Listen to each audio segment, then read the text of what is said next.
चलिए तो फिर शुरू करते हैं।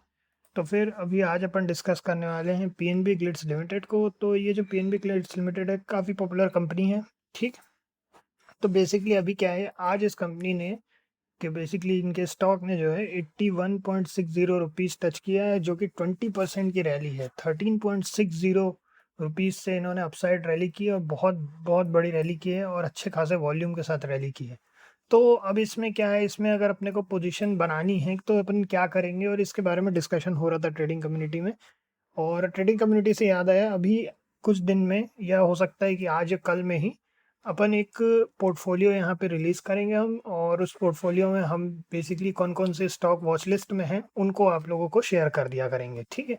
तो एक रेगुलर वो रहेगा और वही पोर्टफोलियो अपडेट होता रहेगा आपसे।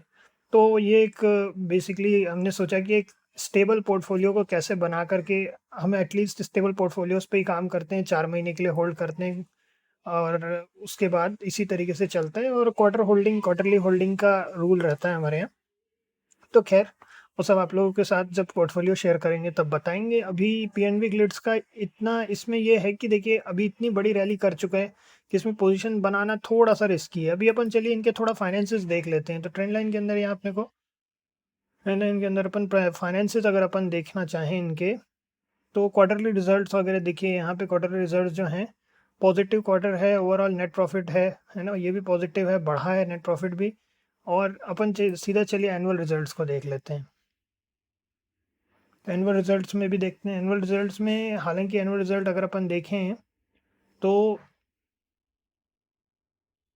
इनका यहाँ पे देखते हैं। तो चलिए एनुअल प्रॉफिट जो है बिफोर टैक्स कम हुआ है और नेट प्रॉफिट भी कम हुआ है इनका एनुअल लेवल पे, क्वार्टरली लेवल पे ऐसा है।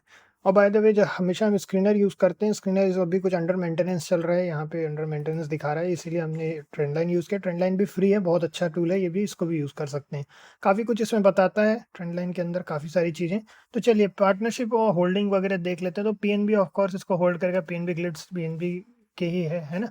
तो पीएनबी ने एज अ प्रोमोटर्स का 74.1% होल्ड किया हुआ है। उसके बाद फिर पब्लिक होल्डिंग में जो है विनीत नाथा जी हैं, उन्होंने होल्ड किया हुआ 1.1%। और यहाँ बल्क डील ब्लॉक डील्स के बारे में, ये बहुत एक अच्छा इंडिकेटर होता है। वैसे तो बल्क डील ब्लॉक डील बहुत दिन बाद इफेक्ट में आते हैं, लेकिन आगे आप लोगों को बताएंगे कि जैसे ब्लॉक डील्स वगैरह को देख करके भी कैसे पोजीशन बनाई जा सकती है। एटलीस्ट हम कैसे पोजीशन बनाते हैं, क्योंकि इसमें किसी का तरीका हमेशा कोई कोई हमेशा एग्जैक्ट एक्यूरेट नहीं होता, क्योंकि मार्केट के ऊपर है। कई बार ऐसा होता है ब्लॉक डील्स होती हैं, उसके बाद मार्केट में नेगेटिव सेंटिमेंट बनने लगते हैं और फिर कई दिन तक जो स्टॉक है वो या तो कंसोलिडेशन में होता है या जो भी उसमें डाउन साइड मूवमेंट भी आता है कई बार। खैर अभी टर्न अराउंड पोटेंशियल इसमें ये इस तरह की चीज़ें देखिए, ये बहुत सारे इंडिकेटर ट्रेंड लाइन इसलिए हम यूज़ नहीं करते क्योंकि ट्रेंड लाइन में क्या है, काफ़ी कुछ बताता है। हालांकि ट्रेंड लाइन अच्छा है, लेकिन अपने को क्या है, हमेशा अपना एनालिसिस अपने लेवल पे ये देख कर करना है कि भाई हमारे लिए क्या सही है, ठीक है। अब ओवरऑल इसकी अगर प्राइसिंग की बात करें, अब इंपॉर्टेंट चीज़ समझ लेते हैं चलिए। तो अभी जो प्राइसिंग 81.60 जैसा कि हमने आपको बताया, अभी देखिए ये 81.60 में अब अगर ये अपसाइड मोमेंटम लेने की कोशिश करता है, ठीक है, अगर ये अपसाइड मोमेंटम लेने की कोशिश करता है, अपन इसको थोड़ा जूम इन कर लेते हैं, ठीक है।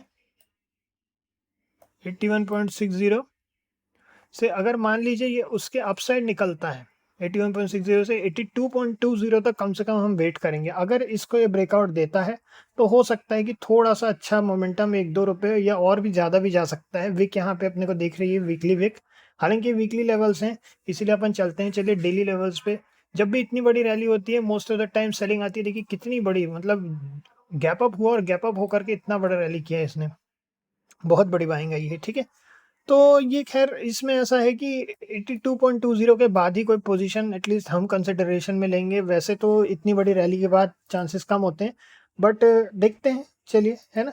और अपनी पोजीशन साइजिंग का हमेशा की तरह ध्यान रखें, अपने स्टॉप लॉसेस को हमेशा ध्यान रखें। अगर स्टॉप लॉस बड़ा हो रहा है तो पोजीशन को छोटा कर दें ताकि उसको बैलेंस कर सकें। जब हम पोर्टफोलियो शेयर करेंगे तो आप लोगों को बताएंगे कि पोजीशन साइजिंग वगैरह कैसे एटलीस्ट थोड़ा सेफली किया जा सकता है, क्योंकि कई बार ऐसा होता है लोग ओवर एनालिसिस करते हैं या फिर अपने एनालिसिस पे ज़रूरत से ज़्यादा ट्रस्ट करना भी कई बार दिक्कत होता है, क्योंकि at the end of the day stock market में एक इनिट रिस्क होता ही है। ठीक है, कितनी अच्छी आप एनालिसिस कीजिए, अगर आपकी पोजीशन साइजिंग और स्टॉप लॉस सही नहीं है, इवेंचुअली कोई बड़ा लॉस आपको बहुत डैमेज करेगा। ठीक है, at the end of the day financial security के लिए ज़रूरी है। ठीक है, चलिए इतना ही है, नेक्स्ट में मिलते हैं। ओके।